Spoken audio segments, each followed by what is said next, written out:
So who are we? I'm Zach Brown. I'm a principal everything engineer at Red Canary.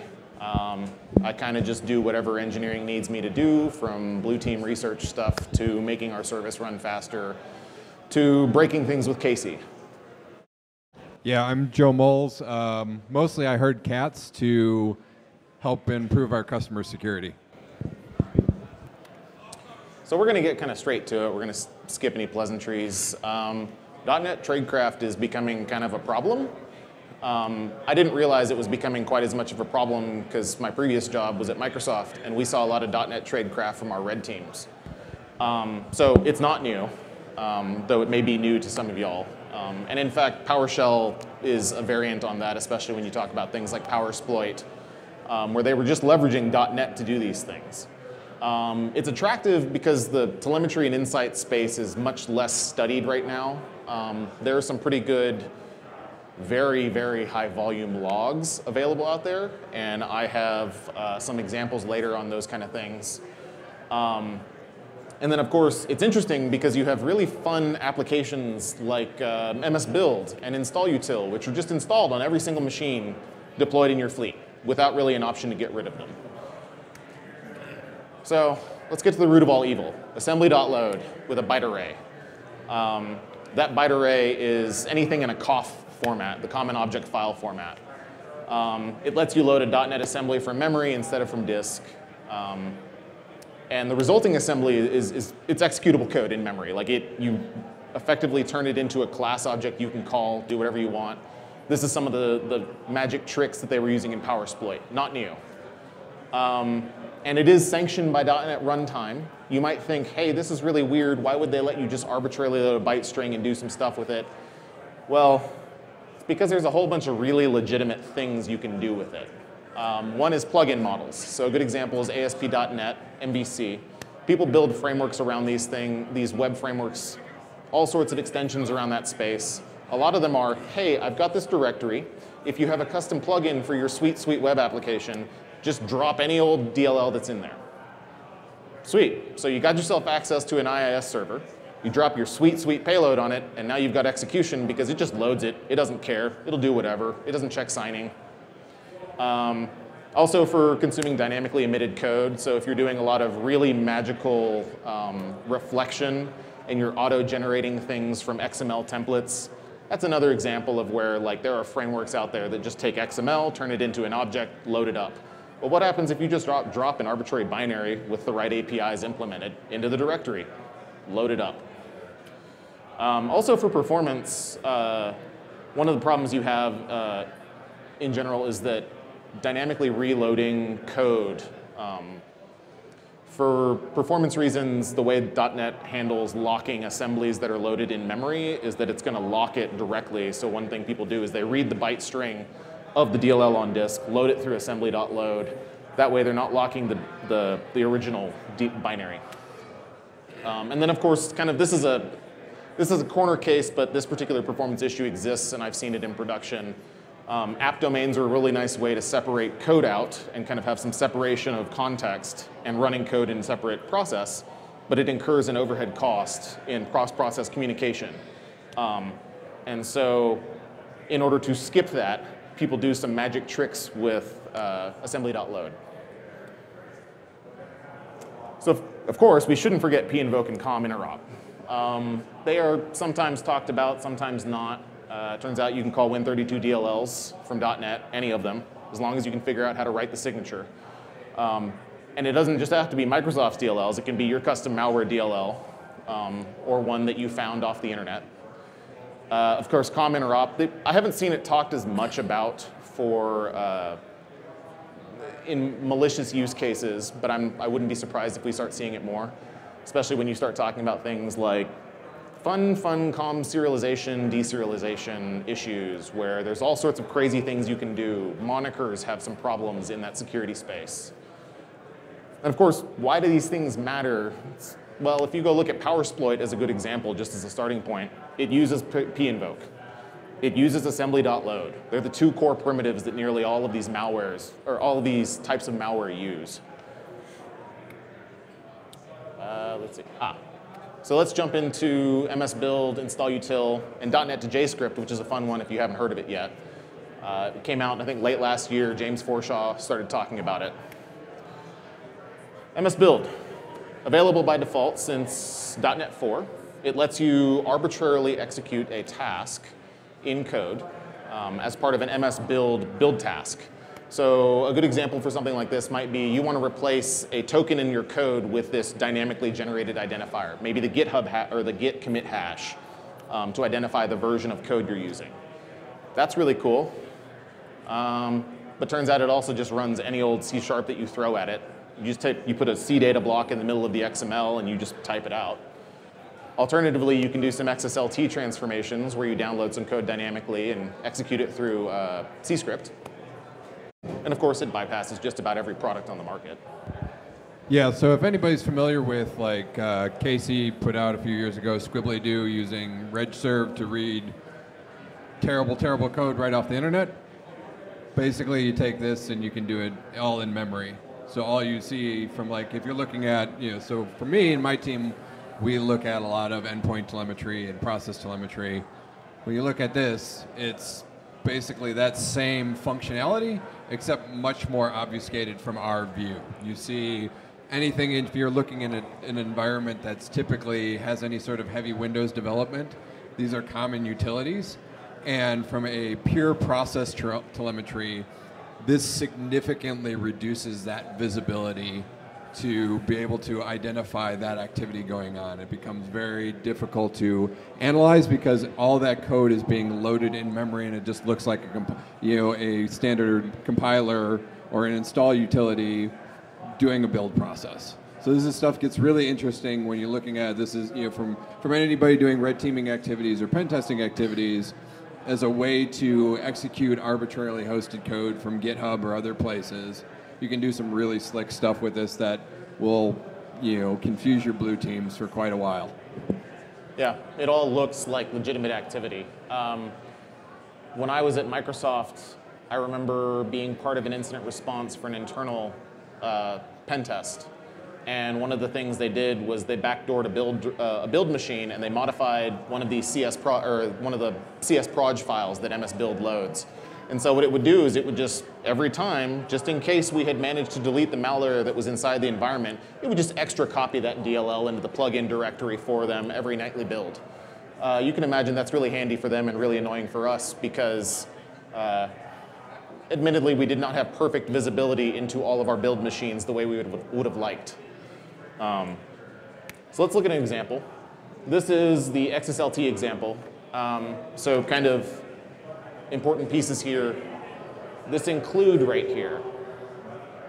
That's a poor echo, trying not to blow your eardrums out. So the truncated is just a git commit hash. This XSL file is what we're going to look at next. It's the thing, it's the magic. This tells MSBuild what to load. This specifies which file it also wants to load to do the XSL transformation on your XML, right? Because everyone loves XML. Here's our actual XSL transformer. We have a lovely JScript payload here with a new ActiveX object that is going to launch calc.exe, and then we're just going to return the next XML node. That's pretty similar to how they were doing the same exploit that I saw in production. Not a huge amount of surprise there. This has been talked about by Casey in the past. How about an inline task example, the one where I was talking about dropping things in the C data block? So this is a really simplified version of this, but effectively, C# language, C data block, start calc. I have some links to better examples later that you can actually go look at. They're too big right now, but I have a full Mimikatz executor inside of the MSBuild task that does all the dynamic payload unwrapping and writing it into memory and running it without ever dropping it to disk. It's gross. Really gross, especially for a Microsoft signed binary.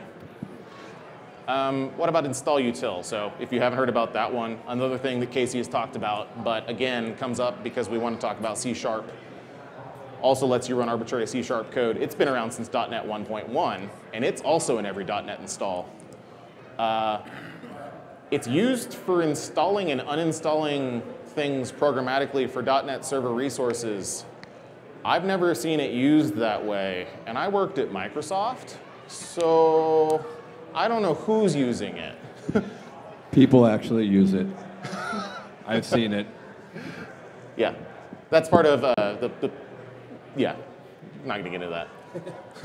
So another fun thing with that one is you can pass command line arguments to it. So pick your favorite command line arguments. This is just a blog post. It doesn't actually have to do anything with an exploit. But in particular, you just got a nice little param1 equals val1 here. It'll unwrap any of those for you that you like. Do any, same rules apply. You put something in an environment variable, run your arbitrary thing, pick your arbitrary C2, whatever. This is an example of it. This one's actually really nice and short and sweet. You just compile that into a .NET DLL and then pass that thing to install util and off to the races. Very easy.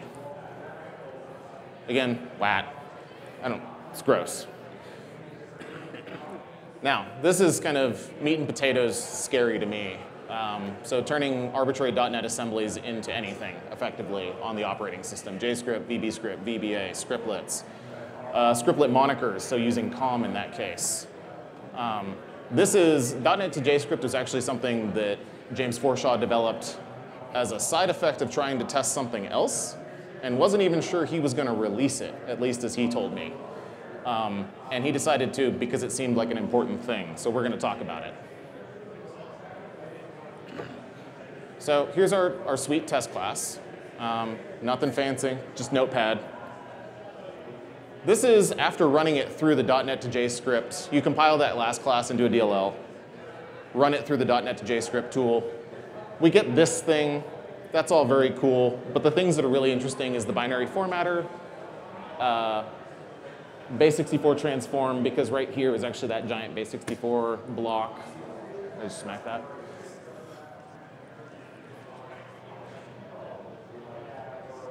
Again, gross. Very gross. But is it really being used? Have we actually seen it in the wild? Well, Palo Alto talked about Paranoid Plug X, which was a MSBuild based one. It's definitely out there.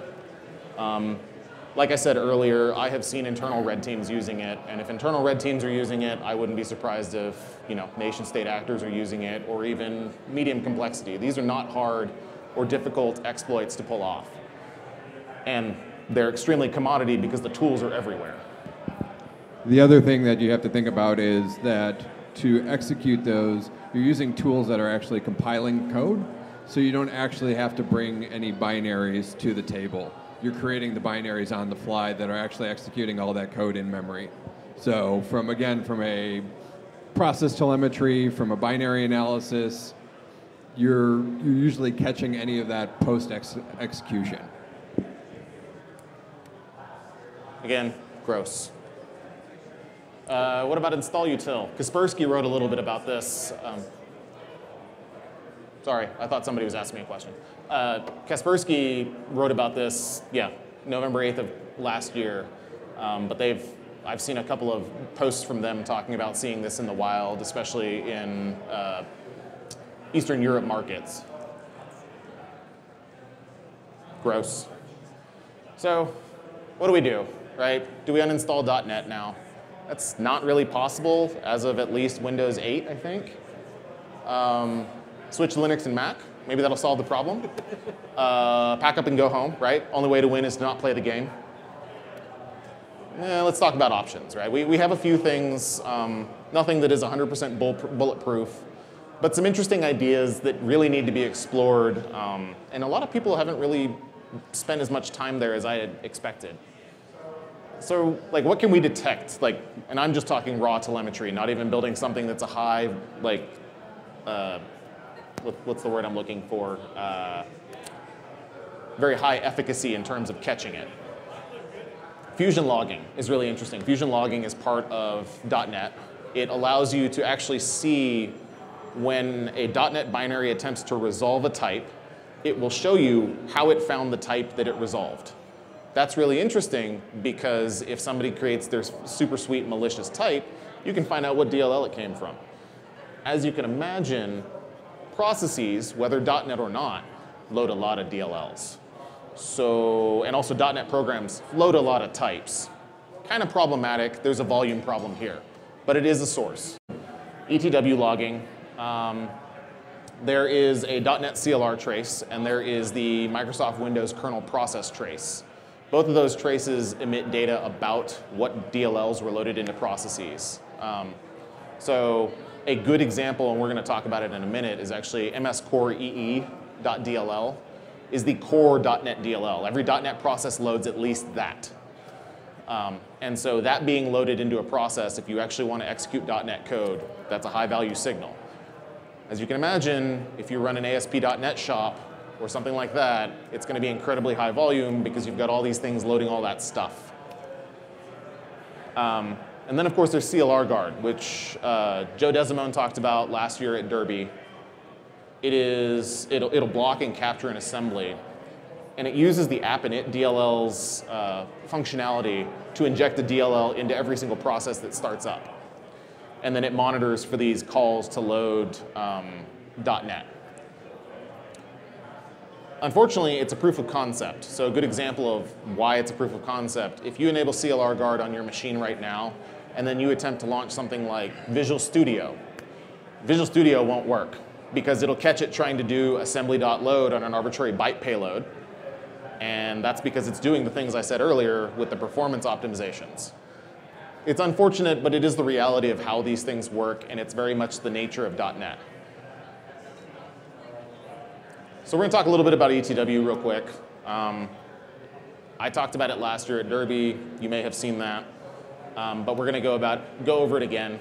I apologize if you're not really a coder, but all I have for you right now is a tool that I built. But this is the code for the tool, and it's up on GitHub. I'll have a link for it later.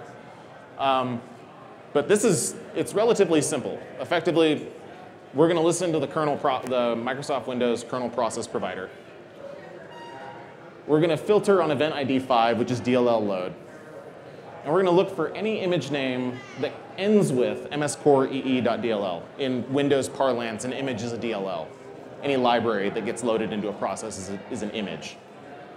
From there, we're going to create our delegate, where we're going to pull out the image name, or say unknown, which would be really weird. And then we're going to get the process ID that loaded it. And then we're just going to look up some information about that process in case it's alive.